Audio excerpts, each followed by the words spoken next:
Hai semua, kalian tahu tak ni apa? Apa? Frisbee? Salah. Apa? Jam tangan? Salah. Ini ialah astrolabe. Kalau kalian tahu tentang rubuk mujayyab yang pernah dipopularkan oleh Ibnu Khawarizmi, kalian kena tahu satu fakta bahawasanya rubuk mujayyab ini adalah 1/4 daripada sebuah astrolabe yang sempurna. Jadi, apa sebenarnya astrolabe ni? Astrolabe ialah salah satu daripada instrumen astronomi klasik yang dikatakan telah lama wujud dalam sejarah manusia. Dikatakan astrolabe ni mula diperkenalkan oleh seorang tokoh yang bernama Hippocrates sejak zaman Yunani lagi, kira-kira dalam tahun 150 sebelum Masihi. Dan Hippocrates ini merupakan salah seorang daripada ahli astronomi yang terkenal pada zaman tersebut. Beliau juga merupakan ahli matematik dan ahli geografi. Astrolabe ni diumpamakan seperti satu kalkulator analog yang mempunyai banyak fungsi. Antaranya, kita dapat menentukan waktu tempatan berdasarkan latitude setempat. Atau kita dapat meramalkan kedudukan matahari dengan menggunakan astrolabe ini. Dan banyak lagi. Kalian kena tahu bahawasanya astrolabe ini mempunyai 3 jenis. Jenis yang pertama adalah astrolabe planispheric. Yang kedua, astrolabe sejagat. Dan yang ketiga, astrolabe pelayar. Jadi, hari ini kita nak ulas tentang salah satu daripada astrolabe sejagat atau astrolabe universal yang tergolong dalam kalangan astrolabe yang paling awal muncul dalam sejarah orang Inggeris. Korang kena tahu juga, sebenarnya dunia Islam ada mengeluarkan astrolabe versi mereka juga dengan beberapa ciri-ciri yang tertentu yang dapat membezakan astrolabe dunia Islam dan juga astrolabe dunia selain daripada Islam. Maka dalam video ini, kalian akan mengetahui tentang beberapa perkara. Perkara yang pertama, kalian akan tahu tentang apakah itu KSP dan apakah komponen-komponen yang dapat dilihat dalam binaannya yang kompleks dan hebat ini. Yang kedua, kalian akan mengetahui tentang apakah kegunaan astrolabe. Yang ketiga, kalian akan mengetahui tentang apa kesalahan yang kita jumpa dalam binaan astrolabe KSP ini. Yang keempat, kalian akan mengetahui tentang komposisi KSP ataupun kalian akan mengetahui apakah bahan-bahan yang digunakan bagi membentuk dan membuat astrolabe KSP ini. Yang kelima, kalian akan mengetahui tentang apakah perbezaan antara astrolabe KSP dan astrolabe Whipple keluaran tahun 1264. Dan akhir sekali, kalian akan mengetahui siapakah Walter of Alverden dan apakah kaitan hasil tulisan yang popular iaitu Calendarium dengan astrolabe KSP ini. KSB ialah salah satu daripada astrolabe awal Eropah yang paling kecil. Astrolabe KSB ni tidak ditanda dan tidak ditarikhkan siapa yang buat dan bila dia dibuat. Okay. Ciri yang paling utamanya adalah the matter, papan yang bulat tu, and the throne. The throne tu ialah penyambung antara papan bulat dengan ring kat atas tu. Dia dipotong daripada brass. Brass ni tembaga, ya, sekeping tembaga, a single sheet of brass, and the narrow limb tu bahagian bingkai metal tu dia terbahagi kepada 12 rivets atau sendatan. Bila kita close up pada KSB ni, pada astrolabe KSB, kita akan nampak pada bahagian tepi tu dengan metal yang bahagian tengah ada sedikit ruang pembetulan kesan daripada pembuatan secara tradisional astrolabe ni. Bingkai bagi metal tu hanyalah setebal 3.8mm dan dia membawa satu jenis skala iaitu skala jam yang terbagi kepada 12 jam, dan seperti jam kita yang sekarang ni dia dikira sebanyak 2 kali lah untuk mewakili 24 jam. Dia dinomborkan secara clockwise iaitu mengikut arah jam, dan setiap equal hours ni, jam yang sama banyak ni diletakkan tanda petik tu sebab sebenarnya dia tidak berapa equal. Okay, setiap jam tu ialah terbahagi kepada 5 sendatan iaitu setiap sendatan mewakili 12 minit segmen ataupun sebanyak 3 darjah segmen daripada titik tengah. Ketepatan pembahagian ni dikaji berdasarkan daripada sendatan tu ke titik tengah meter ni, kepingan ni. So daripada pemerhatian pakar-pakar didapati setiap jam mempunyai ralat sebanyak 0.26 darjah, iaitu ditambah atau ditolakkan. Pembahagian 12 minit daripada 0.26 darjah ralat tu dia akan jadi 0.34 darjah, dia bertambah sikit. Jadi ini menunjukkan bahawa pembahagian sendatan ni sebenarnya dibahagikan dahulu jam tu sebanyak 5 darjah tu secara eye estimation, iaitu secara daripada mata kasar, bukannya daripada alat pengukur yang betul-betul tepat. Setelah dibahagikan 5 darjah untuk setiap jam, dibahagikan pula 3 darjah iaitu untuk setiap minit. Quadratic subtraction of this value gives plus minus 0.22 degrees of excess error. Daripada penolakan secara kuadratik, setiap nilai ni kita kena tambah atau tolak 0.2 darjah untuk setiap lebihan bagi 12 minit division punya ralat. Dan secara keseluruhannya ralat bagi setiap jam ialah sebanyak lebih kurang 1.5 minit ditambah atau ditolak. Seterusnya pada stereographic projection. Stereographic ni ialah projection iaitu anggaran perspektif secara sfera. Maksudnya daripada ufuk yang kita nampak itu utara ke selatan dan timur ke barat yang kita boleh nampak pada waktu kita mencerap langit tu. Okay, the plate mounted tu pada meter tu, the plate mounted in the meter carries north pole centered stereographic. Dia ada mengandungi titik tengah kutub utara stereographic projection bagi langit sehingga kepada bahagian selatan iaitu buruj Capricorn, dan daripada belah utara ialah buruj Cancer. Sebahagian details yang ada pada meter ni tidak lain tidak bukan apa yang umum bagi astrolabe yang ada, iaitu latitude, bulatan bagi celestial equator dan juga tropik Cancer dan Capricorn. Juga ada juga detail iaitu equal hour circle, straight lines radiating from the pole at 15 degrees interval. Okay, yang lebih detail pada design ni latitude ialah attitude. Attitude tu yang bulat-bulat tu, yang kalau latitude tu yang bulatan ke atas, bulatan ke bawah kalau ikut yang gambar ni. Altitude pula yang bulatan ke atas. Okey. Ini merujuk kepada projection anggaran daripada zenith dan juga lengkung masa bagi masa jam musim. Okey. The arc passing from the east and west point of the horizon through the zenith is shown. Ada garis pembahagi antara timur dan barat tu. Dia disebut sebagai prime vertical. Okey. Apa yang penting pada reference circle ni ialah jarak antara equator, iaitu daripada tepi ke tengah meter ni, iaitu bulatan yang tengah tu, yang kita kira sebagai radial distance ataupun R. Seterusnya latitude. Latitude ni bila kita terbalikkan meter tu, dia ada tulis lat. Dia ditulis di bawah pada tengah tu ada tulis lat. Noble cuba menakrifkan dia sebagai lat knots 52, tetapi Gunter berpendapat yang betul ialah lat nor 52, bukan knots. Dan dia menganggap nor itu sebagai knots, dan dia berkata bahawa projection yang sesuai untuk astrolabe ni ialah untuk London. David King pula dalam katalog dia pasal instrumen medieval, alat-alat zaman medieval Eropah, mengklasifikasikan astrolabe ni sebagai astrolabe untuk kegunaan bagi kawasan Oxford dan London.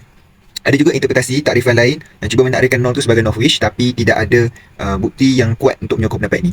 Latitude pada astrolabe ni, dia menentukan ukuran daripada kutub utara dan jarak di antara kutub utara itu ke latitude arcs, lengkung altitude di atas meridian, garis tengah tu, garis yang tengah pembahagi tu, and from the intersection of the tropic with the horizon, dan daripada pertemuan antara garis tropik dengan lengkung horizon ataupun ufuk. Seterusnya altitude arcs, ataupun bagi astrolabe ni dikenali sebagai al-muqantars, yang asalnya daripada bahasa Arab, iaitu konturah yang bererti gerbang atau lengkung.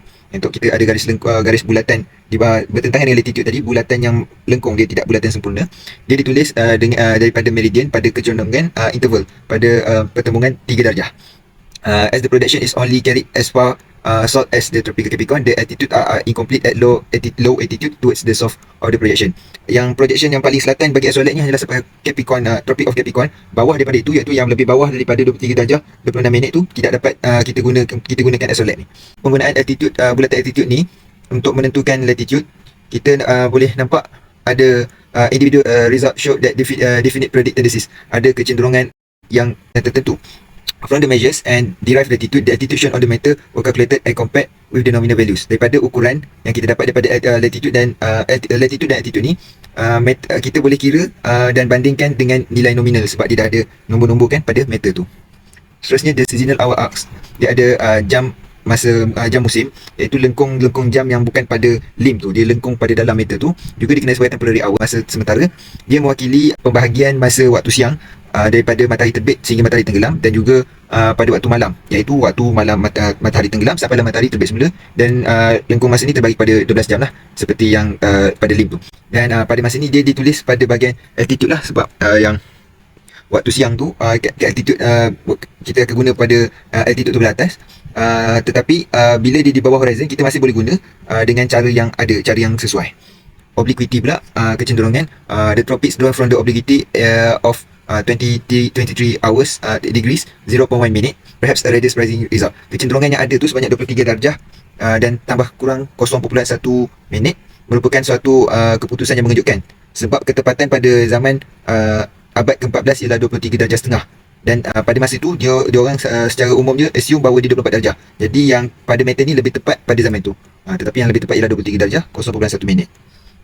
The rate ni yang macam bentuk ular tu dari kepala dan ekor tu, dia direka disusun untuk berpusing daripada tengah projection meter tu.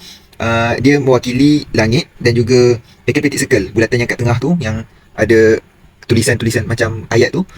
Dia juga dihiasi dengan calibrated in sign and degrees, ada simbol-simbol dan darjah-darjah daripada tengah titik meter tu, dan juga ada 19 pointers, dan mungkin juga setengah pendapat sebenarnya ada yang ke-20 yang menunjukkan kedudukan bintang. Rotation of the rate, pusingan pada rate ni dia mewakili pole central diurnal rotation of the sky with respect of the local coordinate system. Pusingan langit yang di tengah pada kutub tu berdasarkan koordinat tempat kita gunakan astrolabe ni. The star pointers are numbered in order of the mediation. Star pointers ni ada yang dinomborkan tu daripada 1 hingga 19 untuk penerangan yang lebih ringkas. Selepas ini, this carries a scale of longitude in signs and division of 5 degree intervals. Dia mewakili skala longitude dengan simbol itu pada pembahagian 5 darjah pertemuan, which will require interpolation for the values of 1 degree derived from the dates longitude scales on the riverside. Ini mewakili antara pola kutub utara dan kutub selatan tu 1 darjah yang dihasilkan daripada tarikh skala longitude itu secara terbalik. Okay, measurement of the division show that their position are correct to plus minus 0.9 degrees in mediation. Dan bila kita takrifkan ukuran dan pembahagian tu, kita akan dapat kedudukan yang tepat, iaitu tambah ataupun tolak 0.9 darjah mediation. Seterusnya adalah the stars. Okay. Bintang-bintang. Names for the stars are likely engraved. Scratch would be a more accurate term on the arms of the reed adjacent to the pointers. Okay, nama untuk bintang-bintang ni diukir pada lengan reed bersebelahan dengan penunjuk.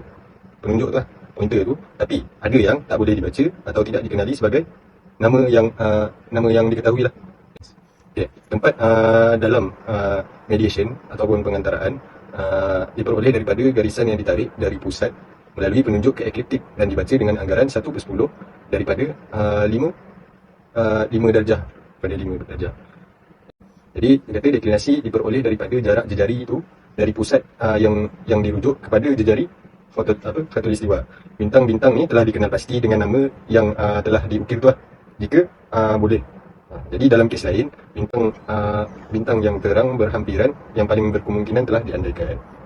Jadi dia kata sifat zoomorphic reed ni hanya ditunjukkan pada bahagian cincin luar.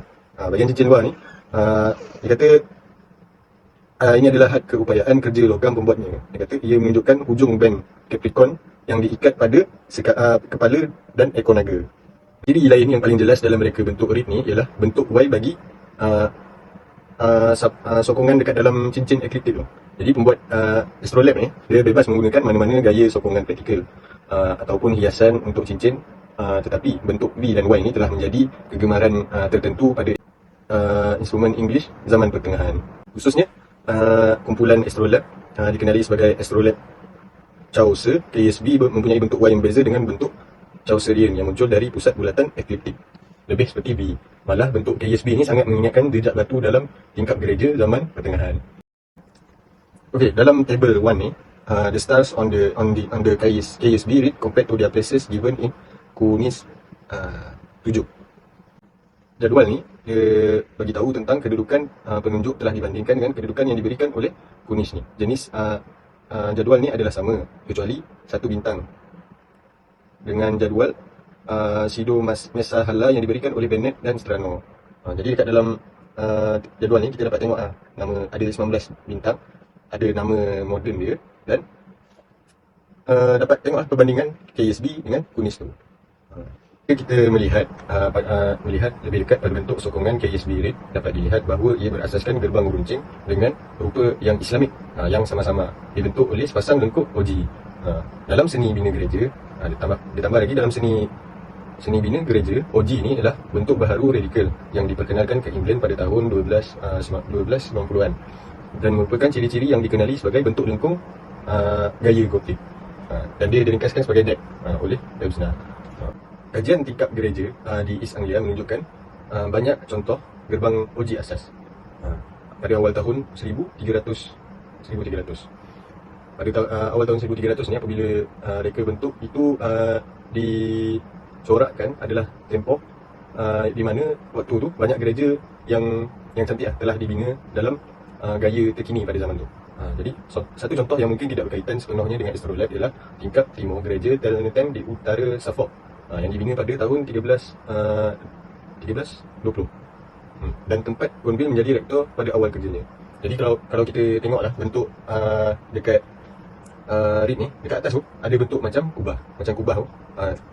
Yang tu kalau tengok dengan tingkap timur gereja Telnetem ni, ada ciri-ciri dia yang sama.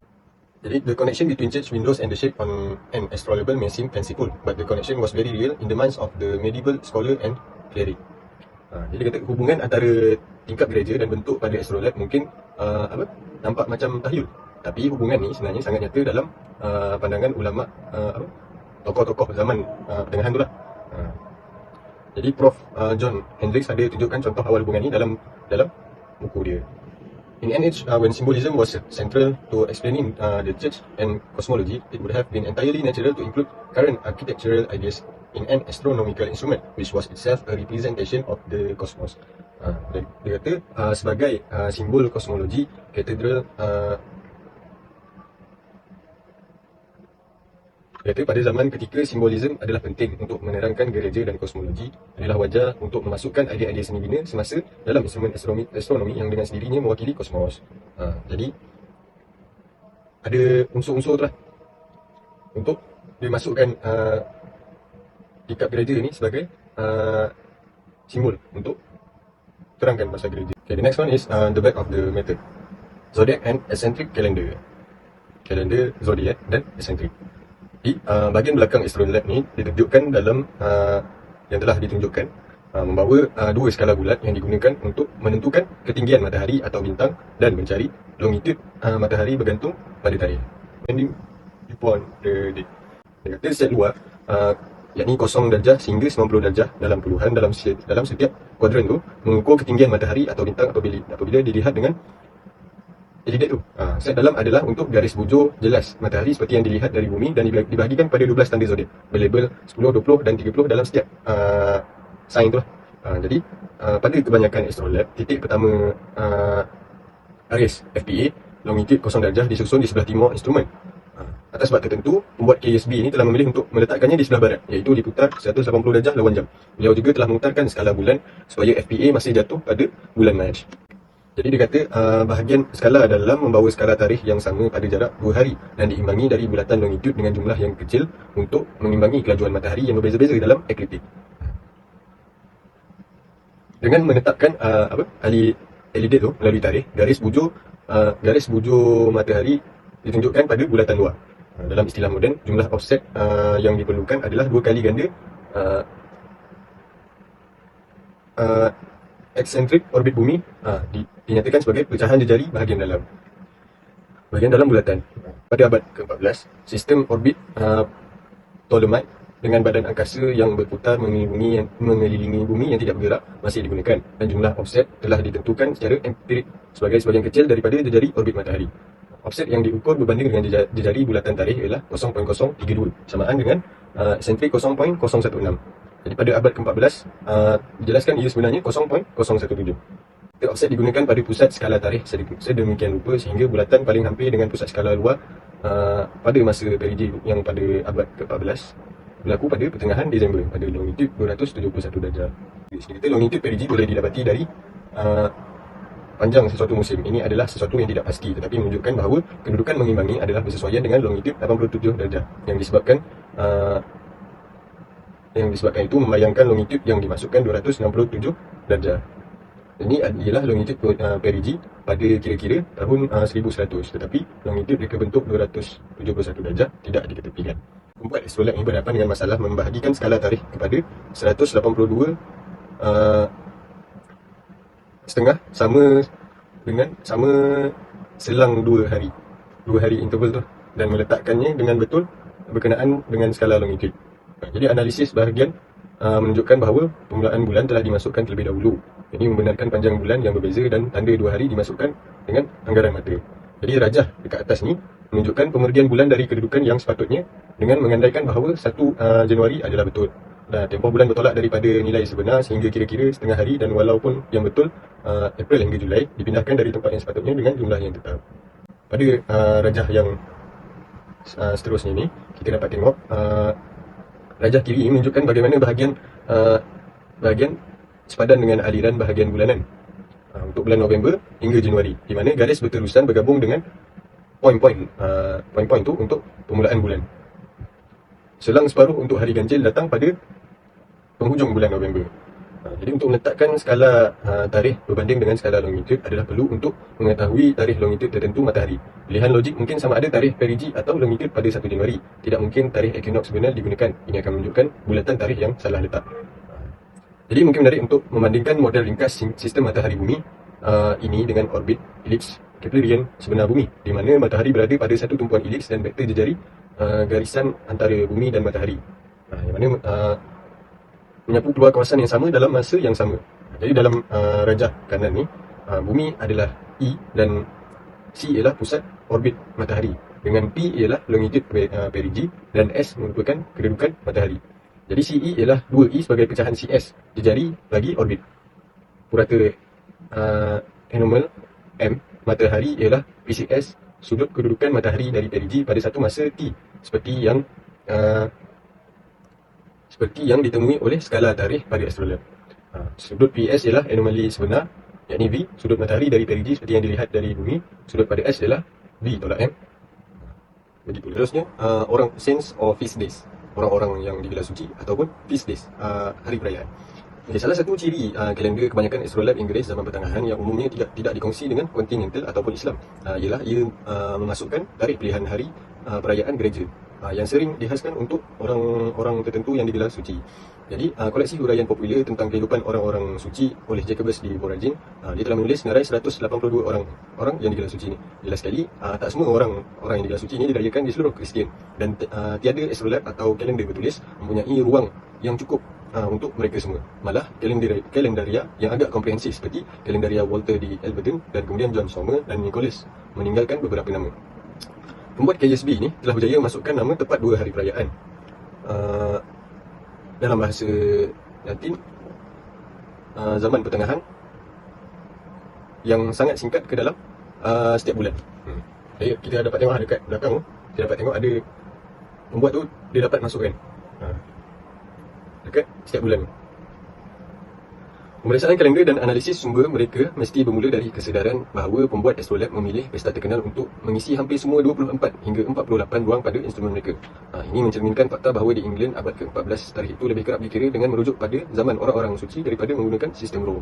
Oleh itu, majoriti tarikh yang ditandakan pada astrolab adalah perayaan yang disambut di seluruh Kristian, dan kita harus melihat fungsinya pada astrolab sebagai kaedah mengukur perjalanan tahun selari dengan 12 bulan dan tanda-tanda zodiak agak jauh dari kepentingan kebaktian mereka. Namun begitu, kepelbagaian yang tinggal boleh memberitahu kita banyak tentang pengaruh dan minat pembuat astrolab.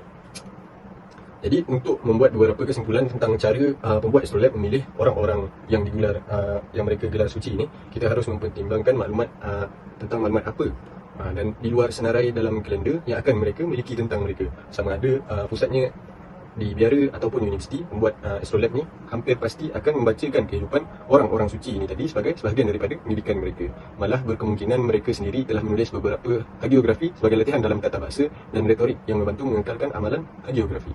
Orang-orang suci Inggeris akan menjadi subjek yang kerap dalam hagiografi ini. Salah satu tujuannya adalah untuk mempromosikan orang-orang yang digelar orang-orang suci tempatan dan tempat-tempat suci mereka. Melalui hagiografi, umat yang beriman digalakkan untuk belajar dari kehidupan orang-orang suci ini dan untuk meniru tindakan teladan mereka. Jika hagiografi seperti yang dijelaskan oleh Heffernan, alat kritikal seperti kaca berwarna yang mengelilingi dan mengarahkan umat beriman dalam penyertaan mereka pada liturgi. Kita dapat melihat astrolab ini memenuhi fungsi yang sama, yakni sebagai alat pembantu yang menggalakkan ahli astronomi yang taat untuk merenungkan orang-orang suci ini di syurga sambil dia melihat ke langit. Hi, moving to the next chapter, which is the use of an astrolabe, which is in finding the time from an astrolabe. It is necessary to remember that the latitude plate is from as discovered be seen from the outside of the celestial sphere, which is it corresponds in layout to a terrestrial map. Okay, next to find the sun using astrolabe method. The first thing we have to measure the sun's altitude by suspending the instrument by the ring and adjusting in orientation and angle of the alidate so that the sunlight facing the front aperture falls on the rear one. And then the second method is we have to locate the date on the inner circle and set the alidate to determine the sun's longitude for that date on the outer circle. And then the last method is we have to set it on the front side, and then we have to rotate the rate to the set the dials of longitude onto the almacanter for the alidate just fine. And then we have to select the east or west area of the meridian as an appropriate. Okay, next we move to the next slide, which is the error of KSB. Okay, to find the error of KSB, this will lead to incorrect values for the solar longitude corresponding to the dates. And then the difference will be smallest near the time of perikey and epikey and greatest at the halfway positions. And then when the wrong longitude is entered on the eclipse circle on the right, and incorrect values for the solar declination will be delivered. Okay, to find the offset of 0.034 equated to about 2 Celsius in longitude, so the incorrect offset result in a maximum error which is 4 Celsius. And a 4 Celsius charge in longitude corresponds to a date error of just under 4 days. And then during which time at the equinox, the declination alter, which is 20 arch minute per day by 1.5 Celsius. And to find the errors of correspond, the formula is sin altitude equal to sin longitude times sin declination plus cos of latitude times cos of declination plus times cos of hours. Okay, and then the division by sin of hour implies that the time error will be pulled up to large value new to the meridian. As is shown in figure 16, which is the shown above, where at 1 hour either side of noon the indicated time is 13 minutes wrong and an hour wrong at half an hour from noon. It is stressed that these are maximum error resulting from the incorrect position of the offset. Okay, next we move to show that the dates is larger at lower altitude, which is again the division by sin of hour result in an increase near the meridian, which is the larger discrepancies in the star position on the rate will impact on the accuracy of time finding at night. And then the standard deviation in rate extension is about 4 Celsius or 60 minutes of time, and some stars are misplaced by 2.5 to 3 times that amount. And then error in the declination placing of the stars will also affect the derived time. And the measured altitude will be matched to an incorrect declination, and the rate rotation position will show a wrong time. Okay, next we move to the construction and meteorology, which is the absence of comprehensive meteorological studies of explorable and other instruments has been bemoaned by Derek King, which is 44 among other authors. A project 45 aimed at providing some information to fill this important void has been started by one of us, which is AD. The method being used in X-ray fluorescing, which is XRF, using a portable instrument. This has the advantage of being fast, which is less than a minute per measurement, safe, totally non-disruptive and non-making of the object, and requiring no sample preparation. The technique is not without some shortcoming, particularly in its absolute accuracy, level of detection, which is particularly of light elements, and the fact that it sampled only a near surface layer, which may have been affected by weathering and wear, and which may not be fully representative of the original bulk composition of the alloy. Okay, the XRF analysis of the Norfolk horologium, which is quite close to the pair of Cambridge explorable. These devices are much smaller and of lower status than the explorable, but it seems that they share a common source of material.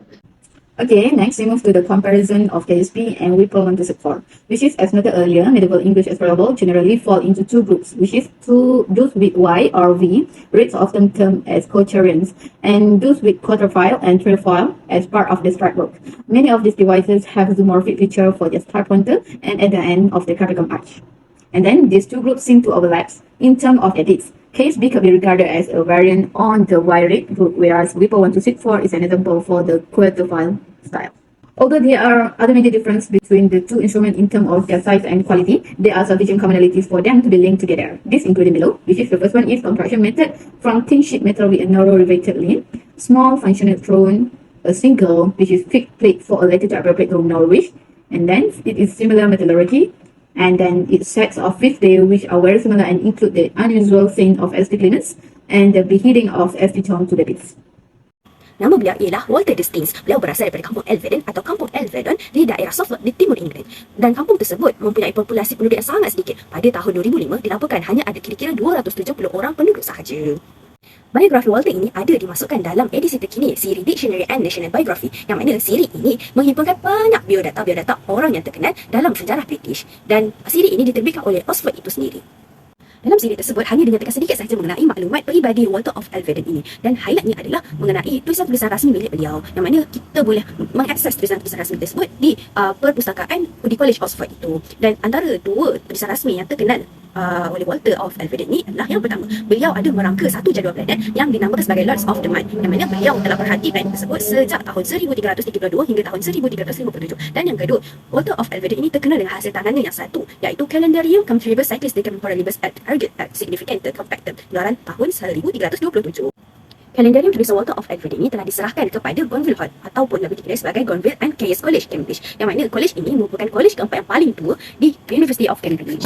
Dan kalendarium tulisan Walter ini sangat popular di Perbendaharaan College sehingga tahun 1657. Akan tetapi semasa John Venn mencari kalendarium ini, buku ini hilang daripada radar. Nasib baik ada satu salinan yang baru dijumpai di Perpustakaan Corpus Christi College, Cambridge, yang mana perpustakaan ini terletak kurang daripada satu batu daripada Perbendaharaan College tersebut. Lalu dijumpai lagi dua salinan kalendarium ini di Perpustakaan British, dan akhir sekali ada satu salinan dijumpai dalam perpustakaan Bodleian. Maka kita mengetahui bahawasanya kalendarium tulisan Walter ini sangat tidak popular disebabkan bilangan salinannya yang sangat sedikit, tidak sampai 10 pun. Dan jika kita bandingkan dengan kalendarium versi yang lain, macam yang kita tahu, kalendarium tulisan Nicholas of Lynn dan juga John Sommer meraih populariti yang jauh lebih hebat berbanding kalendarium versi Walter ini. Mungkin salah satu sebab utama kenapa kalendarium milik Walter ini tidak sepopular kalendarium milik Nicholas dan juga John Sommer adalah kerana Walter tidak mendapat sokongan daripada patron, sedangkan kedua-dua penulis kalendarium yang lain itu mendapat sokongan patron. Patron ialah mereka yang mahu menyalurkan sumber kewangan mereka atau membiayai mana-mana individu ataupun kumpulan yang mereka inginkan. Jadi dalam kes ini, Walter tidak mendapat mana-mana sokongan daripada patron, sedangkan John Sommer mendapat sokongan patron daripada Puteri of Wales dan juga ibu kepada Richard yang kedua. Manakala Nicholas mendapat sokongan patron daripada John of Gaunt. Hasil daripada sokongan patron ini, kedua-dua mereka, Nicholas of Lynn dan juga John Sommer, berjaya menerbitkan full version kalendarium milik mereka menerusi syarikat penerbitan Isnin dan juga Mooney. Seterusnya kita akan berbicara mengenai ciri-ciri kalendarium yang ditulis oleh Walter. Ciri-ciri yang pertama, beliau menulis kalendarium miliknya dengan kalender bulanan. Beliau meletakkan tarikh-tarikh dalam beberapa bentuk termasuk dalam bentuk kalender Roman. Beliau juga memasukkan setiap hari-hari perayaan yang meraihkan golongan-golongan suci ataupun golongan paderi ini, yang mana dalam menurut kepercayaan Kristian digelar sebagai the Saints and Church Feast. Selain itu, Walter juga memasukkan di dalam kalendarium miliknya maklumat-maklumat tentang solar, yakni jam siang dan malam serta longitude solar. Beliau juga memasukkan satu kolom yang dinamakan sebagai jarak, yang mana menggunakan unit miliaria, stadia, pasus, pedes, polis dan grana. Dan dalam kalendarium milik Walter ini juga tiada nilai latitude. Akan tetapi, nilai latitude itu boleh didapati atau diekstrak daripada nilai nombor waktu matahari tengah benam yang paling terkini, kira-kira 8 jam 20 minit. Dan sebagai contoh, menerusi perkiraan yang telah dilakukan, kita dapat nilai 52 darjah 50 minit, yang mana latitude itu merujuk kepada Norwich. Selain daripada nilai latitude yang boleh diekstrak daripada data dalam kalendarium milik Walter ini, juga dapat diekstrak mengenai tarikh solistik dan juga tarikh equinox. Dan akhir sekali, di dalam kalendarium milik Walter ini juga ada diselitkan perkiraan-perkiraan berkenaan dengan gerhana bulan dan gerhana matahari selama 3 kitaran metonik yang penuh. Kitaran metonik ini adalah satu kitaran yang menunjukkan ilustrasi mengenai gerhana bulan dan matahari, dan ada menunjukkan tentang tarikh gerhana bulan dan gerhana matahari ini, serta menunjukkan kesan daripada gerhana-gerhana tersebut. Yang mana kitaran metonik ini sangat berpengaruh dalam masyarakat zaman tersebut, kerana mereka menggunakan ilmu astrologi ini untuk merancang dan meramal kegiatan harian mereka. Kesimpulannya, dipercayai bahawa Astrolab KSB ini adalah merupakan hasil kerja daripada Walter of Alverden ini, yang mana beliau mencipta Astrolab KSB ini berdasarkan inspirasi daripada Astrolab Whipple yang bersaiz begitu besar. Jadi untuk menjayakan kalendarium milik ini, beliau telah mencipta Astrolab KSB yang bersaiz lebih kecil bagi membantu beliau mencerap aktiviti di langit dan mendapatkan data-data bagi kalendarium miliknya.